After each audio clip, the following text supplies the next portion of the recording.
नीलापुर नामक एक सुंदर गांव में आकाश उसकी माँ वनजा के साथ रहता था।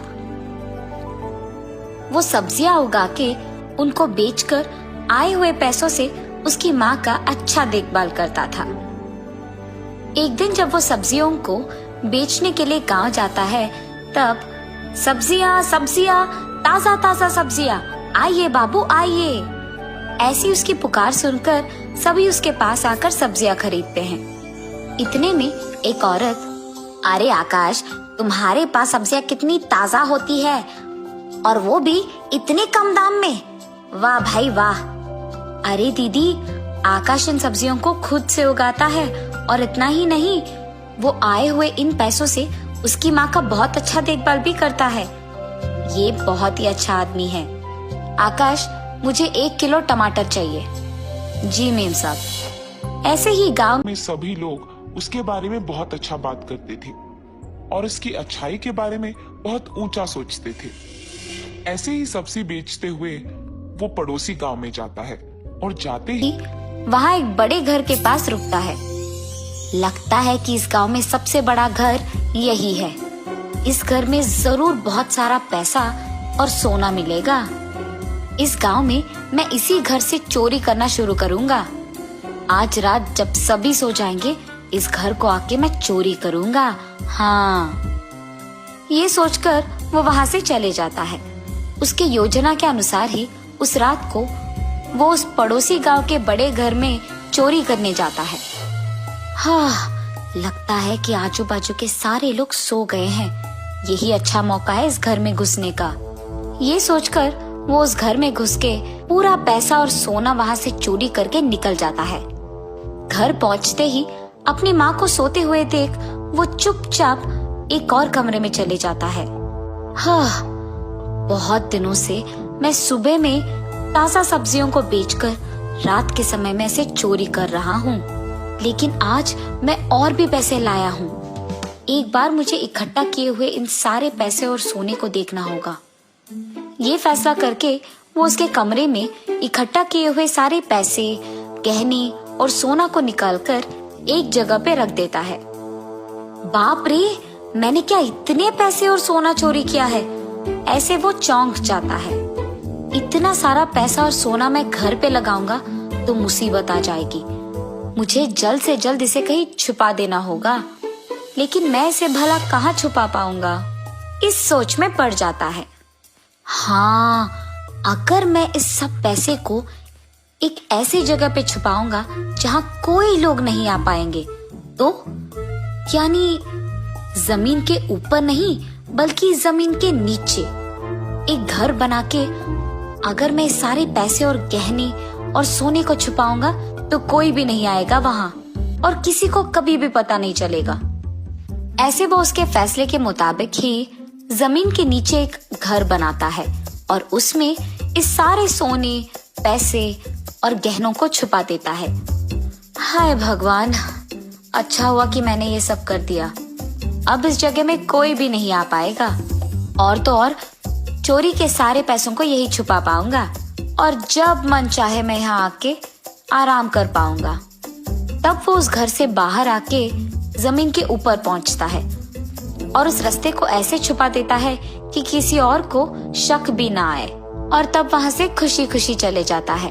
ऐसे ही वो हर रोज हमेशा की तरह सुबह के समय में सब्जियां उगा के उन्हें बेचकर अपने माँ के साथ रहते हुए रात के समय में चोरी करके उस सारे पैसे को उसके नए घर में छुपा देता था। ऐसे बहुत दिन बीत जाते हैं। एक दिन सुबह सब्जियां बेचते हुए आकाश एक घर के पास रुकता है। आज रात मुझे इस घर में चोरी करना होगा। वहाँ से जाते वक्त वो रास्ते में एक मांस की दुकान को देखता है। अरे यार, मांस को देखते ही खाने का मन कर रहा है। मांस खा के बहुत दिन हो चुके हैं, लेकिन अब अगर मैं यहाँ से मांस लेकर अपने घर जाऊंगा तो बनाकर खाने में बहुत देर लग जाएगा और रात के समय में मैं चोरी करने नहीं जा पाऊंगा। अब मैं क्या करूं? ऐसे सोच में पड़ जाता है। अरे हाँ, यहाँ से तो मेरा नया घर पास है। अगर वहां जाकर मैं खाना पका के खा लूंगा तो मांस का मजा भी आ जाएगा और साथ में थोड़ा आराम भी मिल जाएगा, और वहीं से रात में चोरी करने भी जा सकता हूँ। ये फैसला करके वो मांस के दुकान जाकर मांस को खरीद के उसकी सब्जी के बंडी पे लगा देता है। वहां से वो उसके नए घर के पास जाता है। उसकी बंडी को जमीन पे छोड़ के वो मांस लेकर उसके घर के अंदर चले जाता है। इतने में निरुपम नामक एक आदमी उसके गाय के साथ उस तरफ आता है।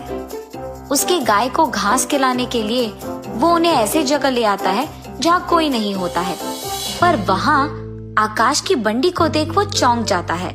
अरे ये क्या, आकाश की बंडी तो यहाँ है पर वो कहीं नहीं दिख रहा। शायद बंडी को कुछ हो गया होगा, इसीलिए वो उसे यहाँ छोड़कर उसके घर चला गया होगा। ये सोचते हुए वो उसकी अंगूठी से खेलते रहता है और अचानक वो अंगूठी जमीन के एक छेद में गिर जाती है। अरे बाप रे, मेरा सोने का अंगूठी! अरे ये गिर गया, अब मैं इसको कैसे वापस लाऊं? उस अंगूठी को वापस लाने के लिए वो उस छेद में से देखने लगता है। इतने में उसको उस छेद से मांस का सुगंध आने लगता है। हाँ, चूहे के छेद में से मांस की सुगंध क्यों आ रही है? यहाँ तो इंसान भी नहीं रहते हैं। अच्छा जो भी हो, कुछ भी करके मुझे अपना अंगूठी वापस लेना होगा। ऐसे जब वो उस अंगूठी को ढूंढ रहा था तब उसे एक जगह पे घास के बिना रेत ही दिखाई देता है। यहाँ घास क्यों नहीं है और ये रेत गहरा भी नहीं है? ये सोचते हुए वो वहाँ थोड़ा खोदने लगता है। इतने में उसे वहाँ एक दरवाजा दिखाई देती है। जमीन पे दरवाजा क्यों है? तब वो उस दरवाजे को ऊपर की दिशा में खोलता है। वहाँ सीढ़ियों को देख वो आश्चर्यचकित हो जाता है। यहाँ सीढ़ियाँ क्यों है? पर अगर मैं इस रास्ते से नीचे जाऊंगा तो शायद मुझे अपना अंगूठी मिल जाएगी। जब वो सीढ़ियों से नीचे पहुंचता है तो वहाँ सोना, चांदी, गहने, मोती, पैसे देख वो चौंक जाता है। बाप रे बाप, इतना सारा पैसा और सोना, ये सब यहाँ क्यों है? ऐसे सोचते ही रहता है कि इतने में उसे आकाश खाना पकाते हुए दिख जाता है। ओहो, तो यहाँ से आ रही थी मांस की खुशबू। दिन के समय में गांव में सब्जी बेचते हुए और सबसे अच्छा रहते हुए इसने जो नकल डाला है वो बहुत गलत है। मुझे जल्द से जल्द सबके सामने इसका नकल उतारना होगा। तब निरुपम तुरंत वहाँ से चले जाता है। गांव जाकर वहाँ के सारे लोगों को आकाश की सच्चाई के बारे में बताकर उन सबको उस घर की ओर ले आता है। जमीन के नीचे निर्मित किए हुए घर में सोना, चांदी, गहने, मोती और उतना सारा पैसा देख गांव वाले दंग रह जाते हैं। आहा, मेरा मनपसंद मांस का खाना अब बन गया है, बस इसे खाने की देरी है। ये कहकर आकाश खाने लगता है। इतने में बाप रे, इतना सारा पैसा मैंने अब तक नहीं देखा। हाँ, ये क्या, घर में तो मैं अकेला हूँ, तो ये आवाज कहाँ से आ रही है? ये सोचते हुए आकाश पीछे मुड़ता है। वहाँ सारे गांव वालों को देख वो दंग रह जाता है। अरे बाप रे, सारे गांव वाले यहाँ क्या कर रहे हैं? इस सब पैसे को, सोने को देख वो न जाने क्या सोचेंगे। उनके सवालों का मैं क्या जवाब दूं? आकाश, तुम तो सब्जियां बेचते हो ना, इतना सारा पैसा तुम्हारे पास कैसे आया? सच सच बताओ, वरना तुम्हें पुलिस के हवाले कर देंगे हम। बेवजह मांस को खाने की लालच में मैं यहाँ आ गया, वरना ये लोग यहाँ नहीं आते और इन्हें मेरा सच्चाई पता नहीं चलता। अब अगर मैं उनको सच नहीं बताऊंगा तो ये लोग मुझे जेल में डलवा देंगे। उससे यही बेहतर है कि इन्हें सच बता दूं और फिर माफी मांगूं। मुझे माफ कर दीजिए, मैंने ये सब चोरी किया है और मैंने जिस से जो भी लिया है उन्हें वापस लौटा दूंगा। मुझे कृपया पुलिस के हवाले मत कीजिए। ऐसे कहकर वो गांव वालों से माफी मांगता है। ठीक है, इस बार के लिए हम तुम्हें माफ कर देंगे, लेकिन अगली बार ऐसा कुछ किया तुमने तो तुम्हें जरूर पुलिस के हवाले कर देंगे। कम से कम अब ईमानदारी से जीना सीख लो। गांव वालों के ऐसे कहने के बाद आकाश में बदलाव आता है। उसे उसकी गलती का एहसास होता है और वो तब से चोरी करना छोड़ देता है और ईमानदारी से काम करने लगता है। ऐसे वो भी खुश रहता है और बाकी सारे भी खुश रहते हैं।